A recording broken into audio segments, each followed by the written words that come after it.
You came to me in that hour of need, when I was so lost, so lonely. You came to me, took my breath away. Zangu watazamaji, katika sababu zingine zinazosababisha moyo unakuwa ni laini, iyadatul maridhi, ni kumtembelea mgonjwa, nenda hospitali, tizama watu Mungu amewapatia mitihani mbalimbali. Ukienda hospitalini, huyu mwingine hana mkono, mwingine hana mguu, mwingine amefanyia operation, moyo utalainika. Njia ambazo tunaweza tumia ili kulainisha moyo uliokuwa mgumu ni kama vile kukithirisha istighfar, yani kumwomba Allah subhanahu wa ta'ala msamaha kwa madhambi ambayo tulitekeleza. Vile vile pia kumtaja Allah subhanahu wa ta'ala kwa wingi, kumtii Allah, kutekeleza ibada, kusoma Qur'ani na pia kumtii Mtume Muhammad sallallahu alayhi wasallam. Kau hadir kala ku sedih sendirian dan hilang. Teresia, kama utaniambia ni nini nakusumbua, tutakosana na wewe sana na usiweka nyanga hapa kwangu tena. I had told you not to bring our issues to this family. I was right. You spend most of your time here. Wewe kumbe hutaki uvivu. Kwani leo toke hata nje kupunga hewa? I'm sure you're now very happy that you're fighting. Drop the act. Mimi ndio nitakuwa nazipeleka mpaka kwa bank. Sipi utavamiwa.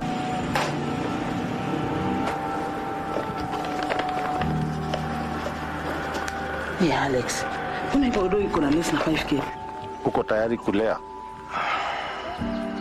Niko tayari. Is everything okay? Get out of my life. Babe, please. Out.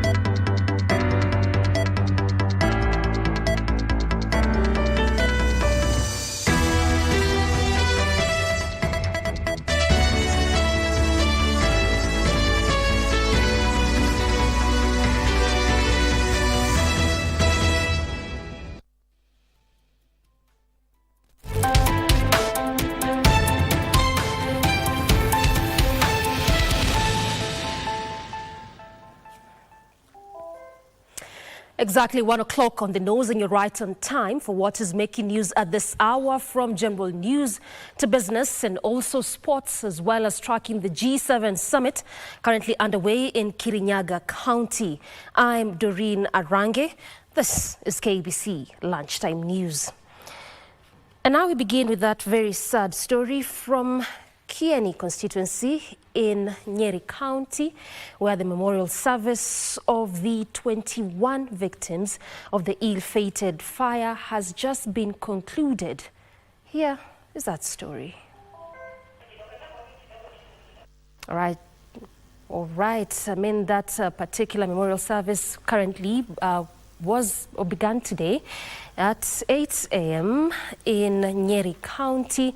Various leaders also spoke in that particular memorial service that saw 21 pupils from the Hillside and Arange school, who the memorial service was in honor of them, and also 9 of those students were to immediately be interred after that particular memorial service. Watch.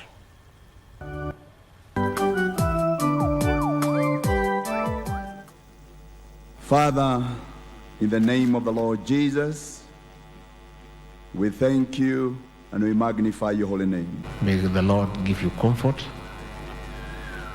It is difficult. We cannot pretend to tell you that it is easy. As the moderator said in his sermon, if it were possible, much as none of us welcomes death, but if it were possible, it's much better for parents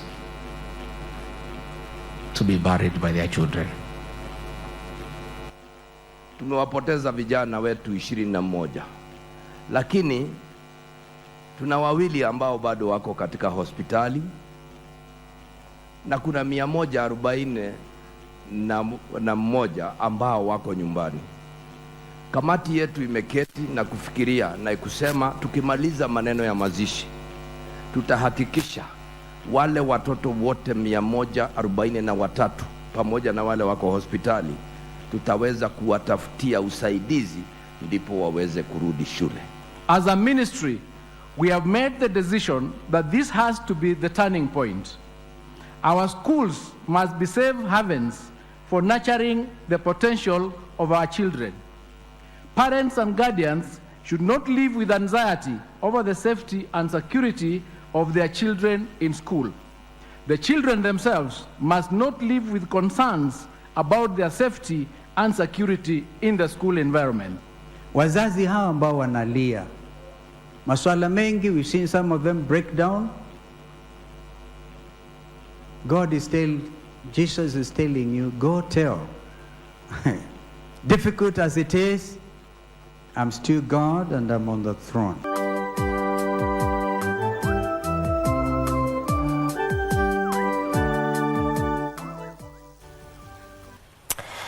May their souls rest in eternal peace. And now very quickly, we now turn the crack to Kirinyaga County, where the G7 summit is currently underway. And this is being spearheaded or being hosted by the Kirinyaga County governor, who also doubles up as the COG chair, that is Anne Waiguru. Our very own Abdiaziz Hashim has been there. He's our eyes and ears on the ground. Hashim, indeed, we've made significant strides as far as women leadership is concerned, looking at the 2017 polls, where we moved from 3 governors, female governors, to now 7. What more can you tell us from this particular summit in Kirinyaga? There is a commotion there. Indeed, Arange, have just clearly stated we're here at the Kenya-Sudan Stadium, and of course, any moment from now, we do anticipate the 7 female governors to arrive. Already some leaders, legislators, and respectives of various devolved units, especially the 7 key devolved units, have already arrived here, including nominated Member of Parliament Sabina Chege. We do have the Member of Parliament, that is Naomi Wako, and the registrar political parties, Anderito, among other leaders, have already arrived here in this stadium. And of course, the Deputy Governor of Kirinyaga County has also been able to reach here, of course, in anticipation of Kirinyaga Governor, that is Anne Waiguru, who doubles up at the Council of Governors. You do remember this is an event that was hosted back in Machakos County, hosted by none other than the Governor, that is Wavinya Ndeti, and currently it is the turn of Kirinyaga County. This Women Governors Caucus has been happening across the country, especially in this 7 key devolved units. You do know that the last time the COG chair, that is Anne Waiguru, was speaking in Machakos County, clearly stated that they will visit the various, not just the 7 counties, but the whole devolved units, so as to ascertain where are we as a country in terms of development.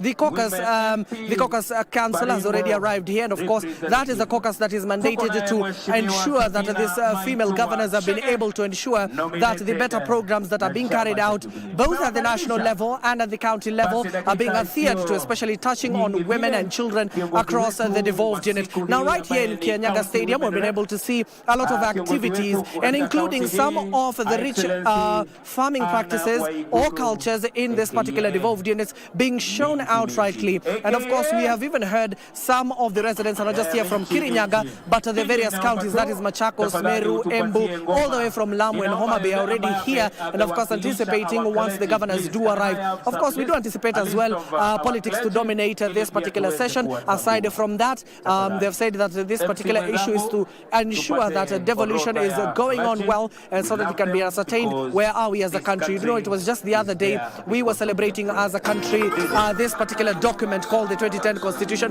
that ushered in the devolution. Of course, the devolved units have been working. Aside from that, we have heard from the Council of Governors complaining a lot when it comes to resources and in terms of disbursement, talking about the Treasury not disbursing those funds at the accurate time, but we're anticipating any moment from now those governors to be addressing those particular issues. And you do know what was happening in Nyeri. Some of those leaders in Nyeri County also, we have been informed that they will be coming here to Kirinyaga County. And of course, it is just any moment from now those governors will be arriving here. Aside from that, you do know that these devolved heads have been advocating for women leaders to vie for these particular positions.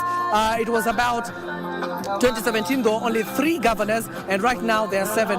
They are targeting in 2027 to at least have more than 10 governors, female governors, vying for this particular positions so that it cannot be dominated by the males alone. But for now, Arange, we're still waiting. As and when those governors arrive to the podium, we'll be coming back to you live. Back to you, Arange. Thank you very much, Hashim, for that detailed report there. Definitely that's a story that we're tracking for you, and Hashim is there for us momentarily. He'll be giving us a detailed report on that particular story, looking at just ways of transformative leadership as far as women leadership is concerned in this country.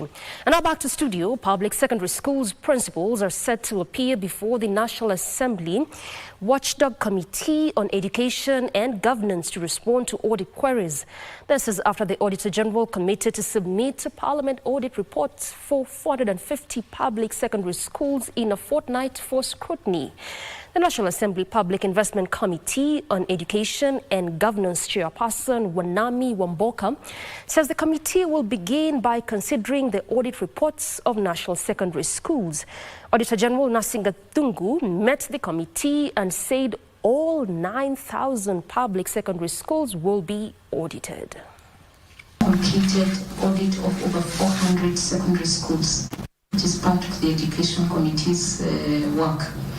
And in the next couple of weeks, 2 to 3 weeks, you will be receiving these reports. And remember, 400 plus schools, I think they're about 450, is just a drop in the ocean of the 9,000 secondary schools that I should be issuing to you. But I made a decision that we do a pilot first so that we understand, because it's a first instance that they're self-accounting. We wanted to pioneer ourselves with the national schools, because some national schools are even bigger than these TVETs. So we wanted to have that experience, starting with the national schools. But looking at what you had given that time, okay, there was no national school. Our committee is committed to legislating so as to fill in the gaps, because in our duty we realize that there are gaps, okay, coming out of your audits. We have endeavored to legislate, bring in the laws that will fill in those gaps so that we are in harmony. We are in sync from the client, yourself. The Ministry of Interior, in collaboration with the Ministry of Tourism and the National Police Service, has signed a memorandum of understanding that will see the establishment of a tourism police unit to enhance the security of local and foreign tourists in the country. Interior Cabinet Secretary Professor Kithure Kindiki, who spoke during the signing of a memorandum of understanding, said the government seeks to increase foreign exchange earnings in the country.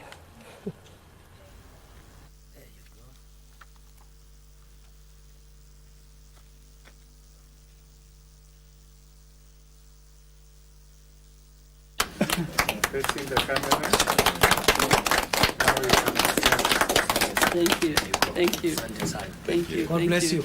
The signing of this memorandum of understanding for cooperation with the National Police Service is a critical milestone.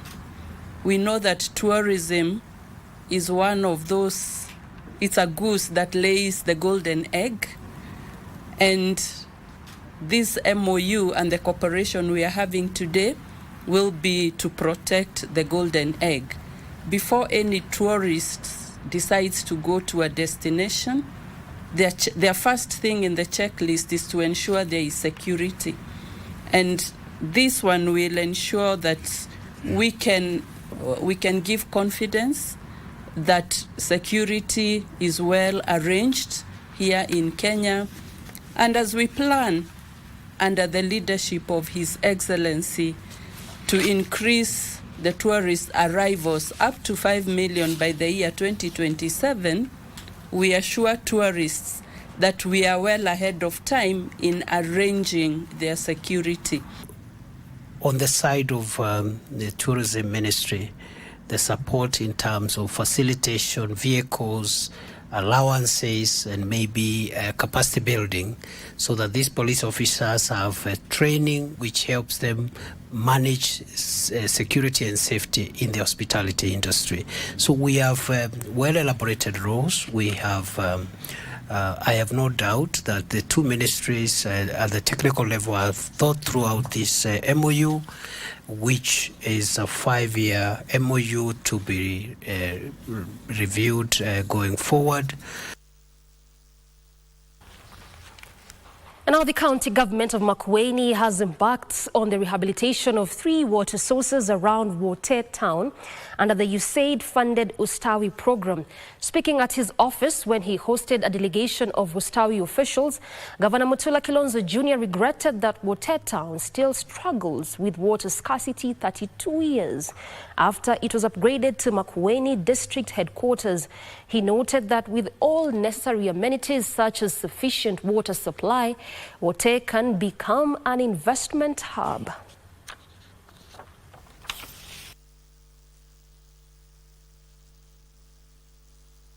Kitu ambacho kimekuwa kitusumbua ni kwamba bwawa hilo la maji ambalo linasafisha maji na kupatia wananchi ilikuwa na treatment plant ambayo ilikuwa inachukua 50 cubic meter, maji kidogo sana ambayo haiwezi kutumika katika mji huu wote, na watatupatia 300 cubic meter na waeke solar ili watu waweze kupata maji na bei isiongezeke sana. And now more than 1,000 livestock keepers in arid and semi-arid lands are set to benefit from a feedlot project that will help address the effects of drought in the areas. The Wilder Integrated Agro-Pastoralism Feedlot Project will see the construction of feedlots in 490 wards in ASAL areas where drought has caused adverse effects on lives and livelihoods. Speaking in Marsabit County during public participation for the project, Principal Secretary ASAL and Regional Development Harsam Makelo said the project will cost 13 billion shillings, including cattle fattening and water points, among others, that will be of benefit to the community. In Marsabit, the project will cost 2.7 billion under 12,000 acres of land and is expected to stock more than 2,000 animals beside the farmers' livestock. Other counties that will be prioritized include Garissa, Mandera, Tana River, Isiolo, Samburu, Turkana, Baringo, West Pokot, and Wajir. Wafugaji kupeleka ngombe yao, mifugo yao, mbuzi yao huko wakati ukame itakuja. Na sisi hata sasa tunatarajia ukame kubwa inaitwa La Nina ambayo inafuata fenomeno ile ya mbele ile ilikuwa inaitwa El Nino. Na hivi karibuni hata hii mvua tunatarajia ya mwezi wa 11 itakuwa mvua ndogo. Mradi wetu uko na components tofauti. Kuna chemichemi cha maji, boreholes na pia water points ambazo zitakuja kusaidia sisi hapa kabisa. Sai tunaweka hiyo site, wafanye kazi, wana clear hiyo land, alafu pesa kidogo tunalipa.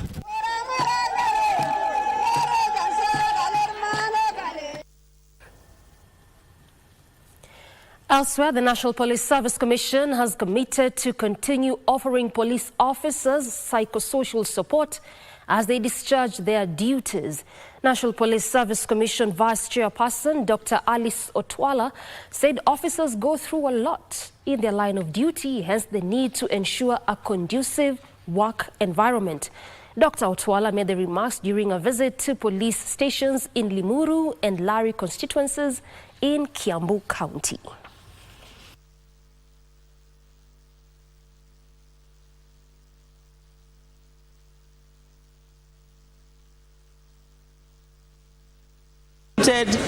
Counselors and social workers who are already deployed to each and every county in this country and assigned to various stations that officers are free to see when they feel a bit overwhelmed. We also have a hotline at the commission that they can call those who feel that they want to call somebody away from their workstations. The commanders have also been sensitized to listen to officers so that from day to day in their morning briefs they can also see the officers who are a bit overwhelmed and try to support them in the best way that they can. The former Siaya Mayor John Orenjo Umidha has been buried inside his private house, known among the Luo communities as Dwol. Although the decision has startled the younger generation in the community, the family members say the burial was conducted according to his wish. The community elders also say that kind of burial is part of the Luo culture. Until his death, Umidha was the chairman of the ODM party in Alego Usonga constituency. Local leaders led by Siaya Governor James Orengo have eulogized him as a friend who was a firm believer in principles of the ODM party, which he served with diligence. We are doing something that has not been done for a very long time.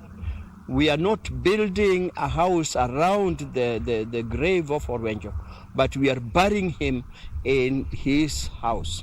That hut, that house of his, is where we are burying him.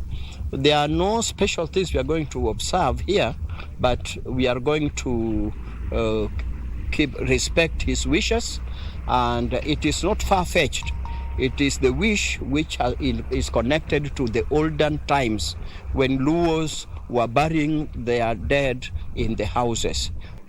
I know some of you are saying that if you have gone to school, then you should forget about your tradition. Far from the truth. One thing that we must know is that we must know our roots. Our roots make us live a disciplined life. Remember that our clan, that is where he's coming from. Orenjo is my brother according to the clan. Our clan is so stringent in terms of norms and values in the society.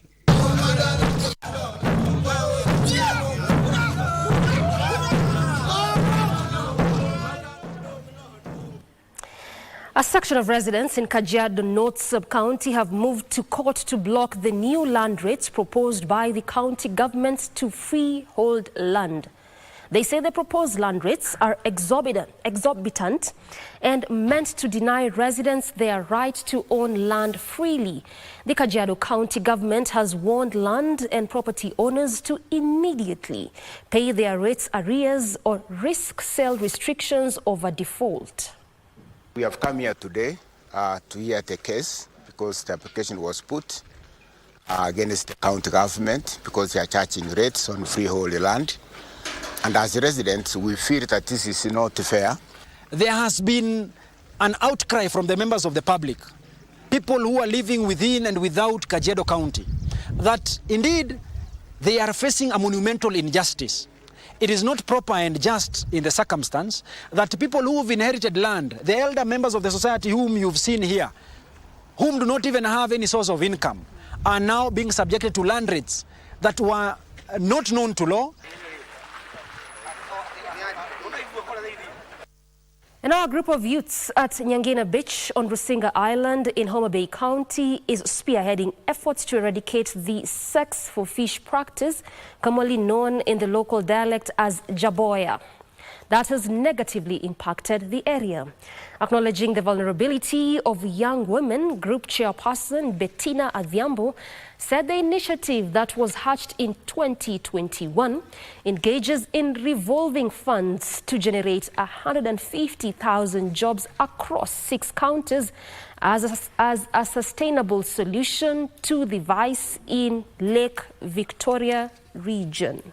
Counties, and Homa Bay is one of them. And our main agenda is to create jobs for the young men and women. We are targeting 150,000 jobs across the 6 counties, and above all, we are targeting 80% young women. Residents of Gatanji in Oljoro constituency in Nyandarua County will now have easy access to government services following the creation of Gatanji Sub-County.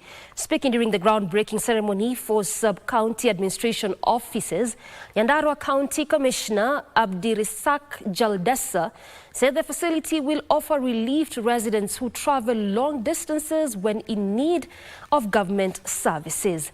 A legislature, Michael Mushira, said the national government government through the Ministry of Interior and NGCDF have set aside 25 million shillings to kickstart the project.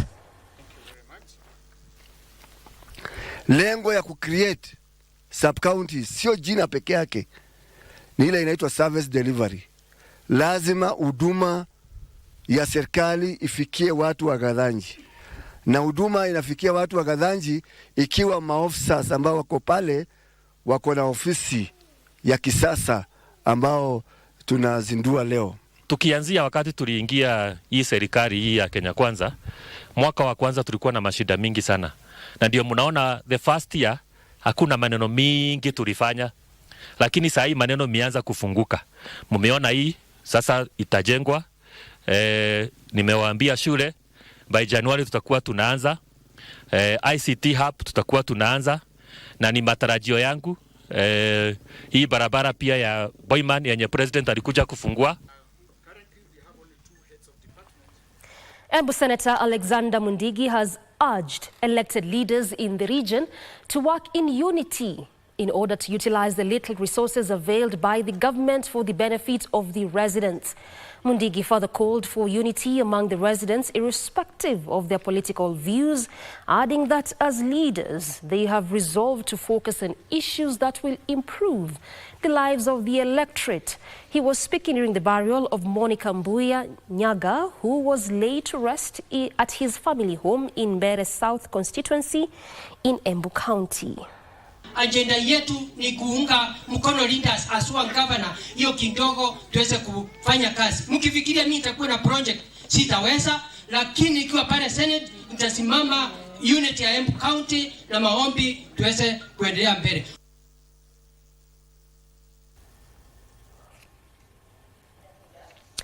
Lamu County Government and the Red Sea State of the Republic of the Sudan have signed a memorandum of understanding on township partnerships.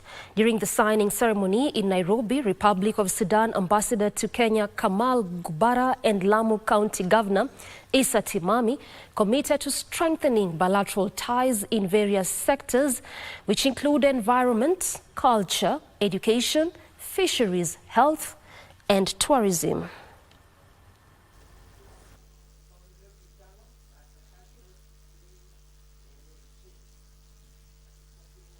Thank you very much, and I think we can give His Excellency We are really thanking Lamu for being very excellent in environment issues. This is area that we would like to coordinate and cooperate with them. For fisheries, they are advanced actually more than Sudan, and I think they can find many partners in the Red Sea State in the area of fisheries. And also in health. It's a coastal region of Sudan and the main port of Sudan and many countries of Africa that are landlocked.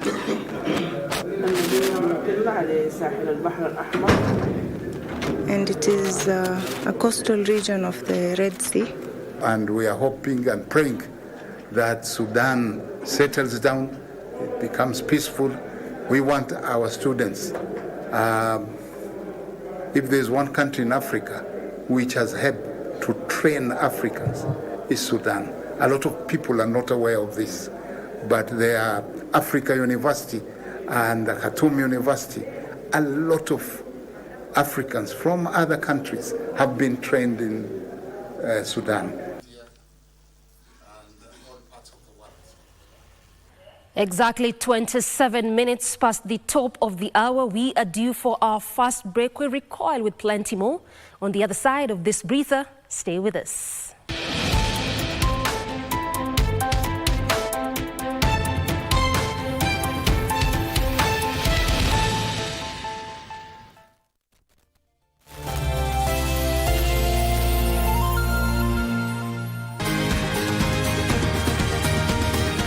Thank you for joining us on Healthy Living. Stay connected to Voice of America at voanews.com. A look at your kidneys and how they impact your health. And an expert discusses chronic kidney disease and how to protect yourself. And Ivorian psychologist Noor Bakayoko shares some insights on bullying and what can be done. It's important to avoid major events or major health crises. How do you know if your cough is due to a serious condition? We'll have some answers. Stay well and strive to make every day a healthy day.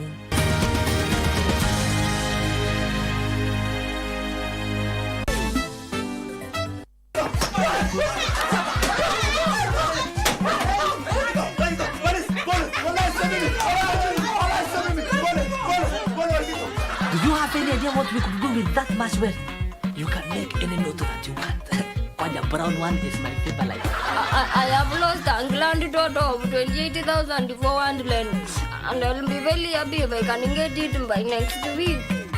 Happy next week? How about later today? Next week is a long time from now. We might just get another excuse. Today, Farah.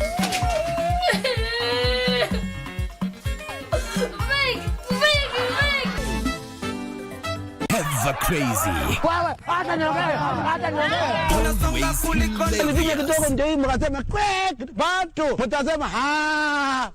Undoubtedly entertaining and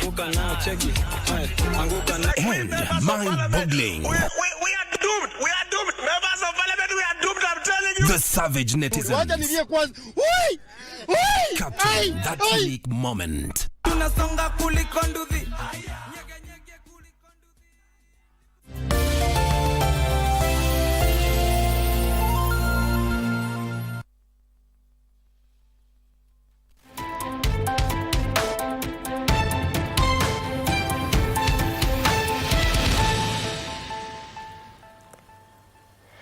Welcome back. This is KBC Lunchtime News. Now, Malindi Museum is exhibiting art, artifacts and photos to showcase 60 years of cooperation between Kenya and Germany, attracting local and international tourists. The month-long exhibition launched 2 weeks ago has attracted over 1,500 tourists, including school children.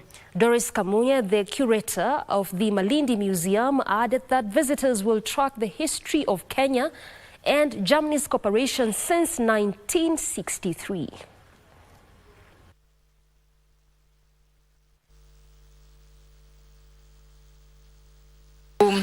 See the history of collaboration between Kenya and Germany since 1963, and there is also a video showcasing how this collaboration has been happening in various parts of this country.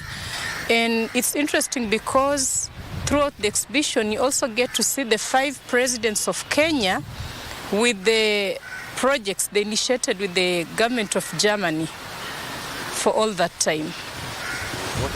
It's to be remembered that the Germans have made a key contribution to development in this country, particularly because they were the first foreign government to congratulate Kenya on gaining independence, and that's why their car plate numbers start with CD1, Cooperation Development Number 1. That's a historical number. Furaha kubwa kuweza kuwekewa hii exhibition kwa Malindi Museum, kueleza turathi zetu, mahali tulipotoka na mahali tunaenda. Kama tunavyofahamu ni kuwa without history you will never know where you are going. So you have to know history first and then you will know. So hii exhibition ya kuhusu Ujerumani Malindi iko na muda mrefu sana historia ya Wajerumani katika Malindi.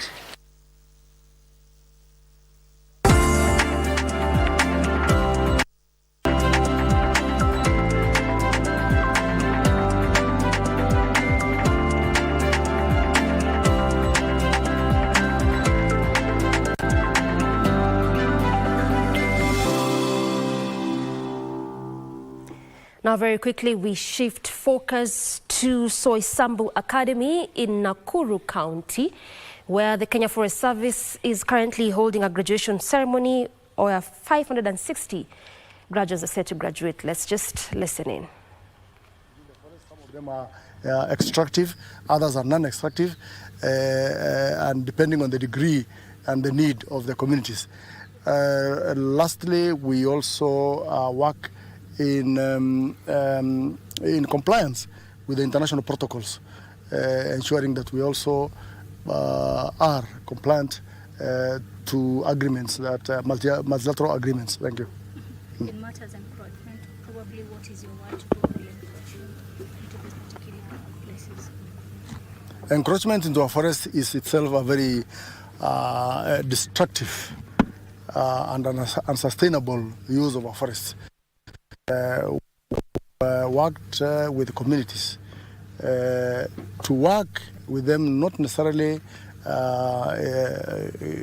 engaging with them, but persuading them to get resources that they require from their farmlands, by encouraging them to plant trees in their farms, grow trees in their farms, fruit trees, short-term tree species that can grow within 1 year, annual and biennial species that can provide the needed fuel wood for energy, and also agroforestry for fodder.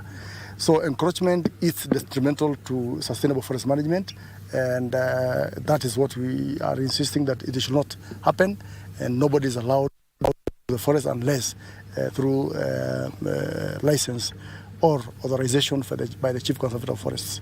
You were in the process of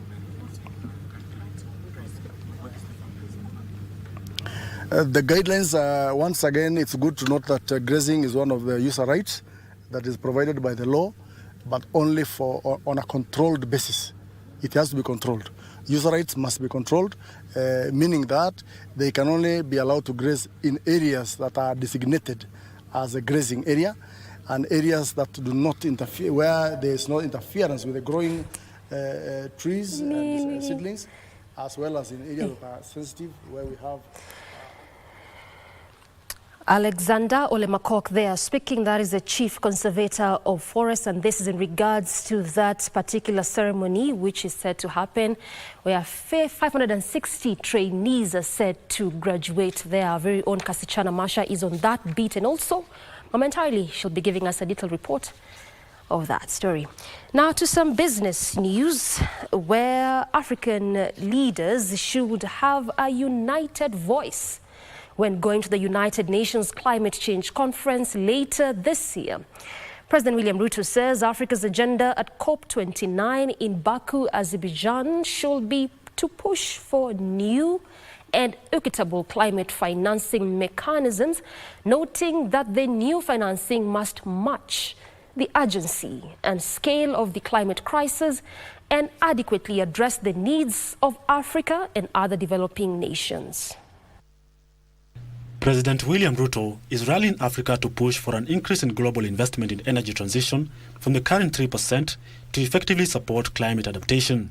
2 weeks ago in Nairobi, I launched Climate Works, a transformative national program to build climate resilience, restore ecosystems, and create 200,000 jobs for Kenyan youth in critical infrastructure and in environmental projects. Speaking during an extraordinary meeting of the Committee of African Heads of State and Government on Climate Change on the sidelines of the 79th session of the United Nations General Assembly in New York, President Ruto said the meeting serves as a strategic step in preparations for the COP29 slated to be held in November this year in Baku, Azerbaijan. This moment presents an opportunity for us to rally the political will, build momentum, and drive global consensus towards the ratification of a global plastic treaty by the end of this year. He said meaningful investments in Africa's resources, whether in renewable energy, sustainable agriculture, green transport, or nature-based solutions, are key to ensuring effective climate adaptation. Kenya is proud to be part of the High Ambition Coalition, supporting a robust treaty that addresses the full cycle of plastics. President Ruto at the same time called on Africa to continue advocating debt sustainability and reform of the international financial system to ensure climate justice. A global plastic treaty will enhance international cooperation, drive investment in circular economies, and create a coordinated response to this pressing global challenge. Ian Muse for Lunchtime News. There is need for financial institutions to customize support for small and medium-sized enterprises to scale up their businesses.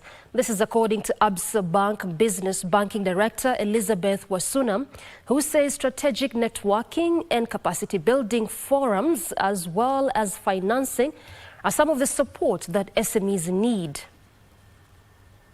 Kenya has in recent months been hosting business forums targeting small and medium-sized businesses. The lender has held the SME forums in the Mount Kenya region as well as Western and Rift Valley to offer a networking platform for the businesses to access markets, information, coaching, mentorship and sustainable finance. The latest such forum was held in Mombasa targeting small and medium-sized businesses drawn from the coastal region. I like that ABSA today is talking to the SMEs.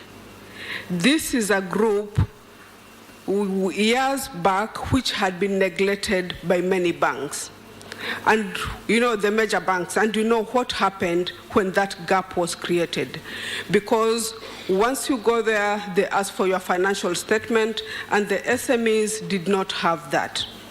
The forum provides SMEs with an opportunity to learn about the latest industry trends, financial solutions and networking opportunities in order to encourage long-term business growth. Forums like these are so important. We have quite a number of trainings that are happening, exposure to to export opportunities, forums where you can be able to interact with similar businesses. That is also very important. That's what we call capacity building. Commitment as a bank is to ensure that we can constantly educate, constantly edify, constantly support with our proposition around financial and non-financial issues to ensure that you can face those anchor clients in a more proactive manner. The economy of the coastal region heavily relies on tourism, with Mombasa County accounting for 4.9% of Kenya's annual GDP, with the counties of Kwale, Kilifi, Tana River, Lamu, and Taita Taveta each contributing an average of 4.5%. For Lunchtime News, I'm Jael Wakesho.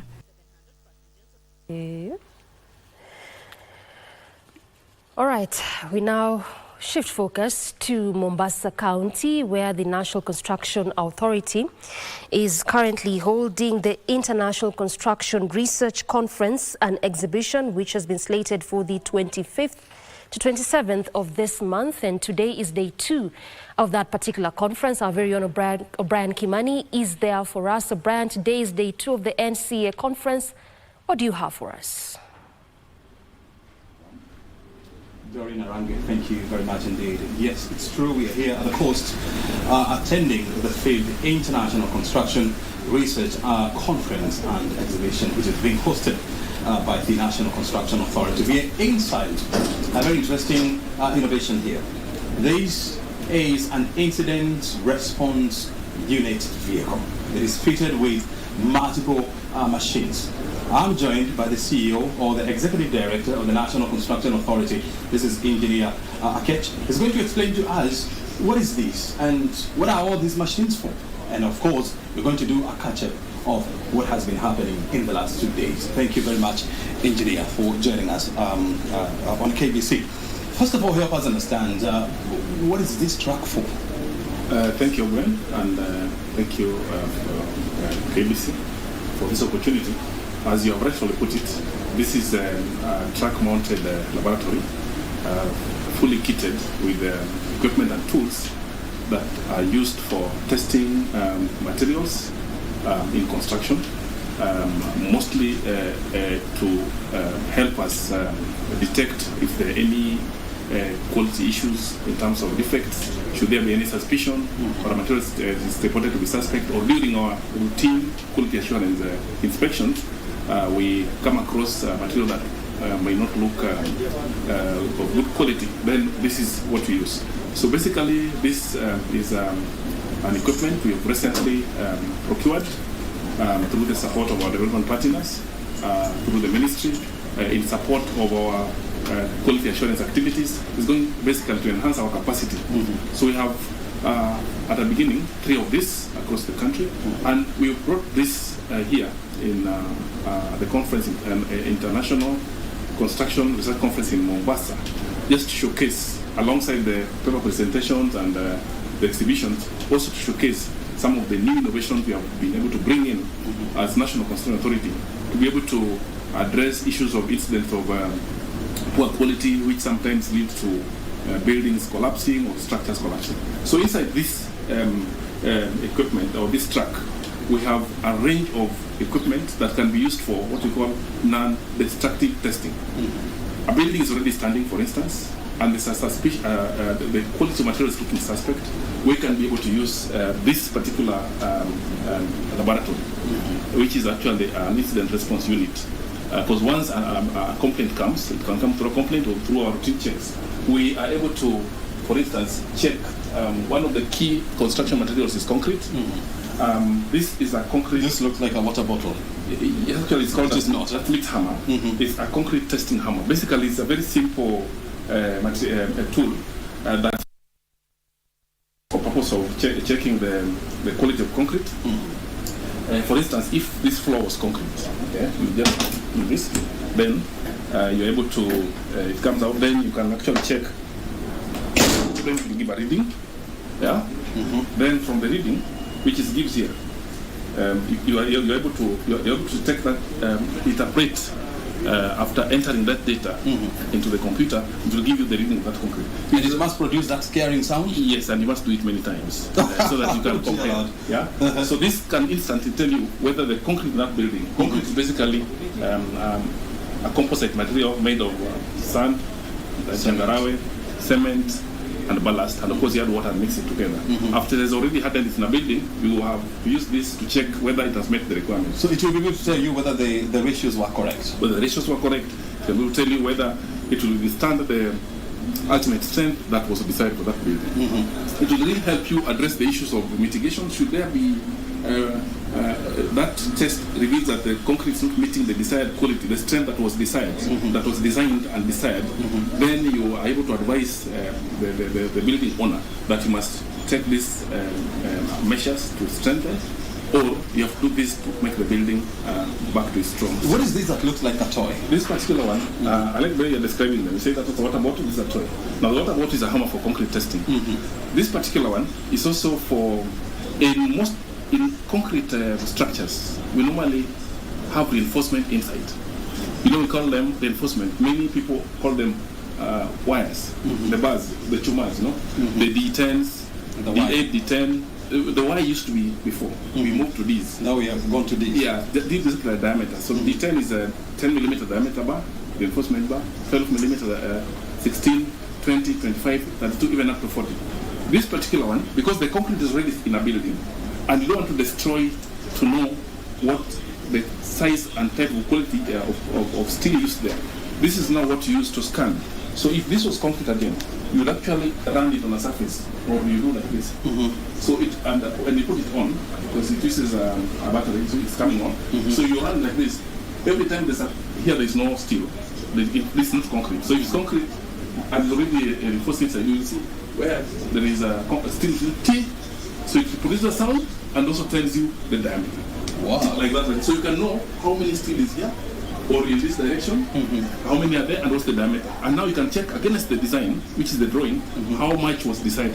And you were telling me that with this kind of a system here, you don't need to go to the office to write a report. This is an incident response unit, which means you deploy it to where there is an incident that needs to, test needs to be done, and take a test, produce the results, and then prepare a report and then send back to the office for purposes of the compilation of the report. And you can use this particular quickly to address if there was to be an issue, it will not be there. Again, even for new construction works, somebody may want a quick check to be done. Again, we'll be able to deploy this and go and carry out checks and tests and then be able to test. So we don't have to actually wait to pick the materials, take them to the lab somewhere. So this is what goes to the site. It's not you going to site to pick samples and take to the laboratory. So this is a fully kitted mobile laboratory with all the equipment. Very Honourable Brian Kimani there, speaking to the engineer Maurice Akech, who is the Executive Director at the NCA Day 2 ISOs. And that particular function is currently happening in Mombasa County. Of course, more details of that in our subsequent bulletins, 7 p.m. 9 p.m. as well.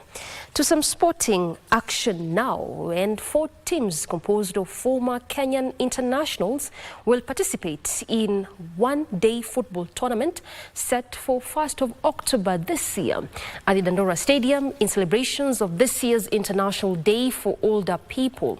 The ex-international team featuring Kenyan football legends Bobby Ogola, George Sunguti, Joseph Murila and Musa Otieno is scheduled to play Obama All-Stars legend, Dandora Legends and Jack FC. Former Harambee Stars captain and coach Musa Otieno welcomed the initiative, saying it not only helps the retired footballers keep fit but interact with each other.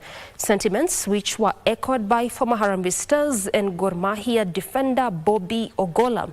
The initiative has also been supported by the Kenya Footballers Welfare Association, KEFWA. This is a very good initiative because I always believe that when I saw the guys who are speaking in front of me here, those are legends. You know, sometimes wherever they're coming closer to me, I don't even talk because you look at Bobby Ogola, those are the people who was cutting, you know, newspapers, hanging them somewhere. For a long time, the older guys in Kenya have really suffered because in your prime, you have always done your best for this country, and after retiring, you just find yourself like going into the dustbin. People forget about you. But I think the initiative that they have taken will really go a long way. We have reached out to the senior players, football players in the country, to join us, especially in the commemoration of what the UN calls International Day of Older Persons, IDOP.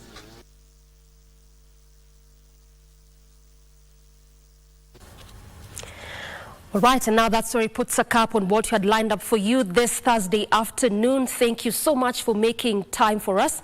This has been KBC Lunchtime News. I'm Doreen Arange. Brian Muraru has been our sign language interpreter. Good afternoon.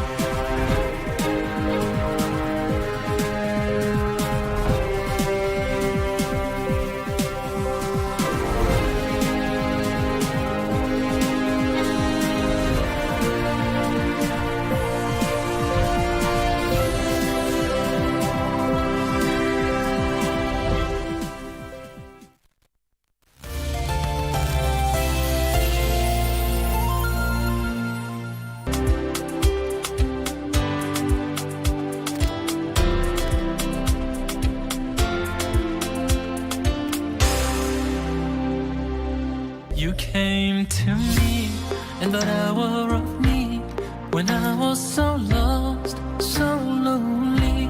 You came to me, took my breath away. Zangu watazamaji, katika sababu zingine zinazosababisha moyo unakuwa ni laini, iyadatul maridhi, ni kumtembelea mgonjwa, nenda hospitali, tizama watu Mungu amewapatia mitihani mbalimbali. Ukienda hospitalini, huyu mwingine hana mkono, mwingine hana mguu, mwingine amefanyia operation, moyo utalainika. Njia ambazo tunaweza tumia ili kulainisha moyo uliokuwa mgumu ni kama vile kukithirisha istighfar, yani kumwomba Allah subhanahu wa ta'ala msamaha kwa madhambi ambayo tulitekeleza.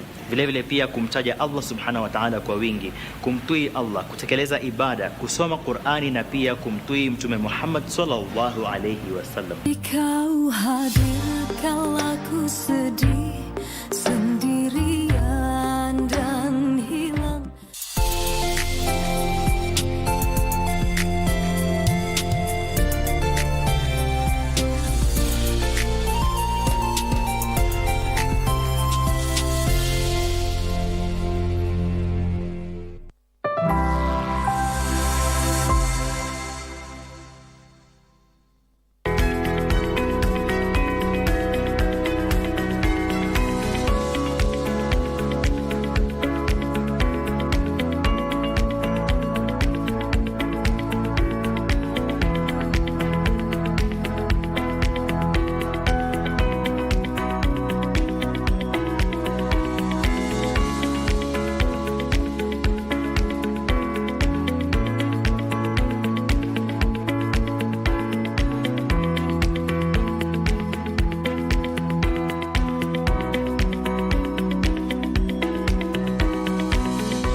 Hello and welcome to the show. My name is Marie Yambo and this is Health and Lifestyle, a show that inspires you to adopt a healthy lifestyle.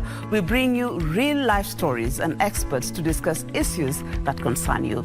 Well, our social media platforms at Marie Yambo, at KBC Channel 1 on X and KBC Channel 1 TV on Facebook is where you can interact with us. Coming up in this show. Whenever somebody comes here, the first thing I tell them is be open to the experience. And secondly, surrender and let go to the sound. Sound therapy for stress relief. Kenya's first sound studio, ENSO, offers a new way of managing stress. There are different frequencies of sounds that'll resonate with certain neurons in the brain, and they will fire in a certain way in response to those sound frequencies. How sound affects your brain. We delve into the science behind sound therapy with a neuroscientist. And of course, we give you health tips to adapt a healthy lifestyle. In today's hustle and bustle, people will try a lot of things to unwind. But have you ever thought of trying sound therapy? Well, it's the latest trend and an alternative to help you relieve stress. With the use of sound bowls, gongs, and other instruments, sound therapy is meant to move you to a place of self-awareness and healing. The science behind it is how our bodies respond to sound. Well, I got a chance to experience sound therapy at ENSO Sound Immersion Studio. Well, take a look. Located in the leafy suburbs of Kirisuru in Nairobi, the melodies of the singing bowls, the vibrations of the gong,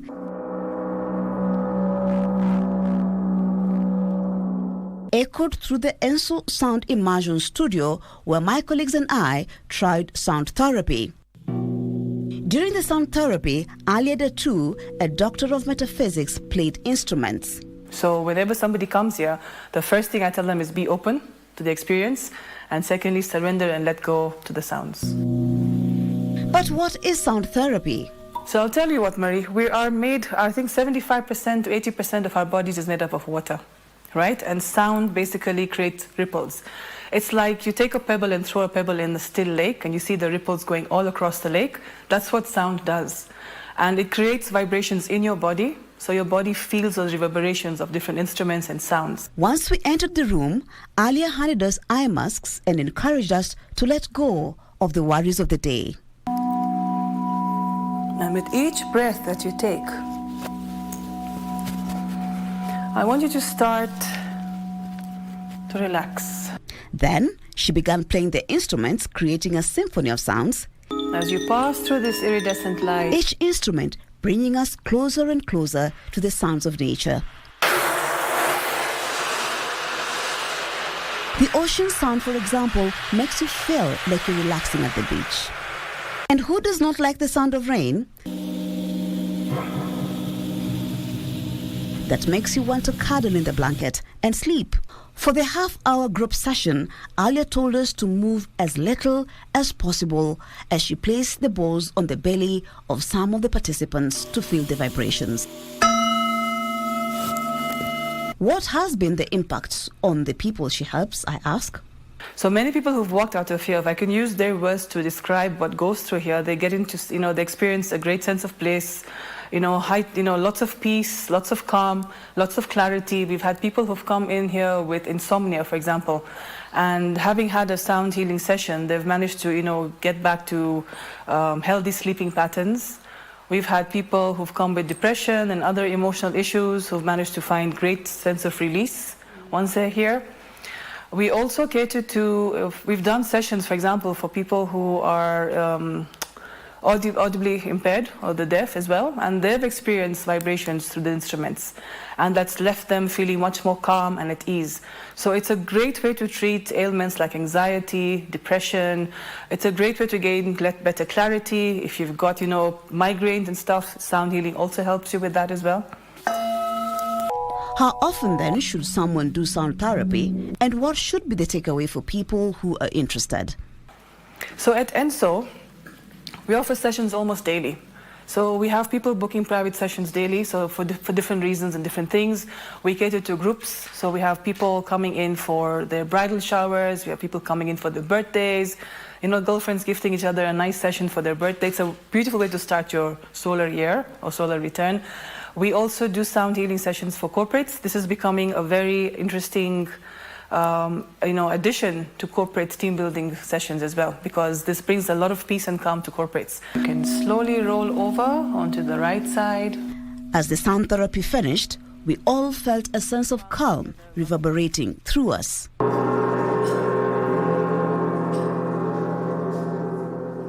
This experience for me has been the best in terms of the sound, because you can walk in nature, but I don't think it can come to anything close to the vibrations that the instruments are giving.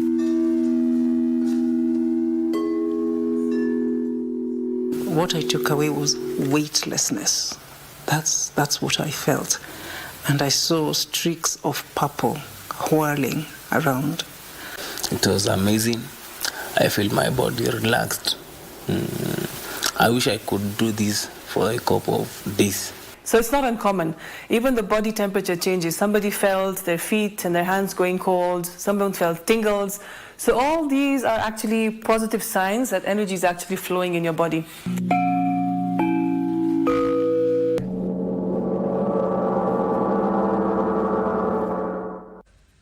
Wow, what an experience. What is your preferred way of dealing with stress? Well, I'm definitely paying Enso another visit. The sound therapy was so therapeutic. Well, let's hear from some of the participants who attended the sound therapy. I'm Doreen. For me, the experience was calm. There's a point I felt like I'm light, like a feather. I was flying. Then when the drums made me shiver also, and I wanted to scream. But I was suppressing it. But I really wanted to scream. I felt like I was in the ocean. The rain sound. I was imagining I'm in the house and it's raining. It was really raining. But it was experience. What can I say? It's a calm experience. I feel sleepy. I wanted to sleep. I was feeling sleepy at a point.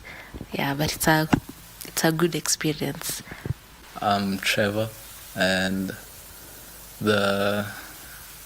honestly, I lack words. The feeling was majestic. I felt like I was being lifted up for real. Yeah, and I wish I could do this almost every week, or after a day of work, I just come and sit here and listen to the sounds. Oh, yeah. My name is Martini Maslin. The feeling is magical. I felt carried away by the sound and the voice of the drums. And also I felt something like a whirling sound rotating within the ears. And it was actually calming also. Yeah. I am Joki Mushoki. What I took away was weightlessness. That's what I felt. And I saw streaks of purple whirling around. The other experience is the experience of the feeling like there was a very gentle flame licking just the area where the skin touches the hair. And that is fatigue removed. Every bit of fatigue, it's like those vibrations were getting in there and scattering it. So it flowed away. This I would love to do a number of times. My name is Maxwell Okwaro. Yeah, the feeling was so good. I felt the vibration of every instrument, the drum, the sound was like, it was making me shiver. I felt like I was on a holiday. Yeah, because I felt like the waves of the ocean were like near. It's only that I couldn't feel the water. Yeah, but the feeling was like I was beside the ocean. So my name is Lot. Actually, I've been meditating for a while, and this was a very surreal experience. in that I actually felt the blockages in energy being removed due to the vibrations being present within the room, which is very similar to binaural beats. I don't know if you guys are familiar with that, but this was like the real life experience. And yeah, honestly, there's not much to say. It's a lot to take in. I would say don't knock it till you try it. Come and actually experience it yourself so that you can reap the benefits.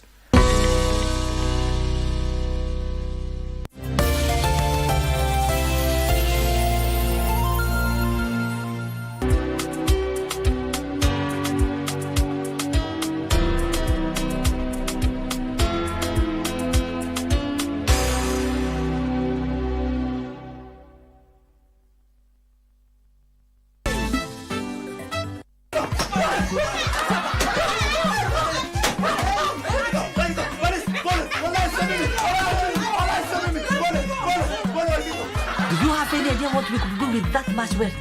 You can make any note that you want. But the brown one is my favorite. I have lost a grand total of 28,400 and I'll be very happy if I can get it by next week. Next week? How about later today? Next week is a long time from now. We might just get another excuse today, Farah.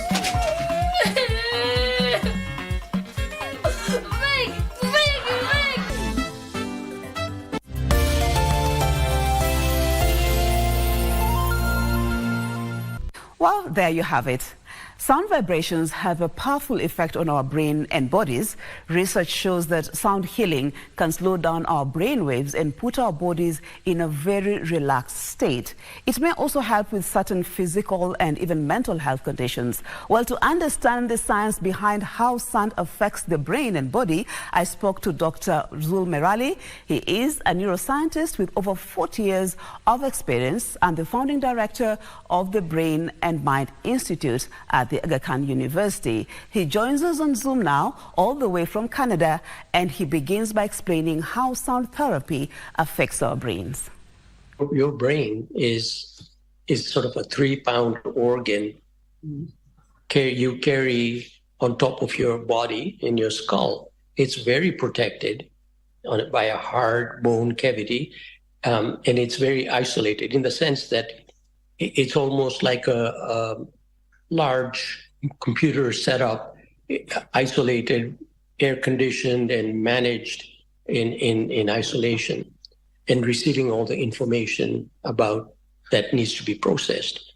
So it's a very dedicated organ, and it's extremely, despite the fact that it is very isolated, it is a highly sensory organ in the sense that everything that you see or you feel and all your behaviors are controlled by the brain. And so it's very sensory organ, like it's constantly surveying the environment around you and synthesizing the information that's coming in to best guide you for your own well-being and survival. That's what the brain does. And so it is reactive to all kinds of stimuli that come into the brain. So although it's very isolated, it receives a lot of sensory input, all kinds of sensory input. Could be sound, could be sight, it could be touch, all kinds of feelings collected through your organs that go to the brain. And what's interesting about the brain is that, you know, when you see something, for example, that image is not projected in your brain like a slideshow or like a video. As a matter of fact, the sight that you see through your eyes, the sensory organs, immediately get translated into messages that are electrochemical. So the brain only receives electrochemical messages. It doesn't receive all these sounds and all the sights and everything. It receives electrochemical signals that it processes in the brain. And then you have a perception of the environment. So what you see through your eyes is actually perceived through your brain in the back of your head. And so, for instance, if you have a damage to your brain and your eyes are perfectly normal, you can go blind. It is because all the interpretation of these electrochemical messages is done in your brain. So, and the way the brain communicates within itself is that it's made up of billions of little cells called neurons.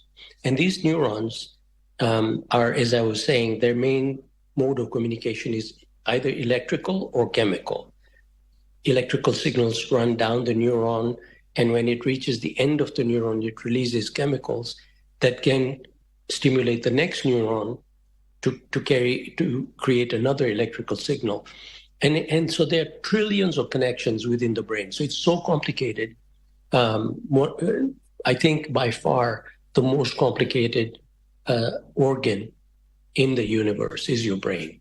Your brain has waves, you know? Yes. So is that how now the sound enters your body and you feel that calming, feeling?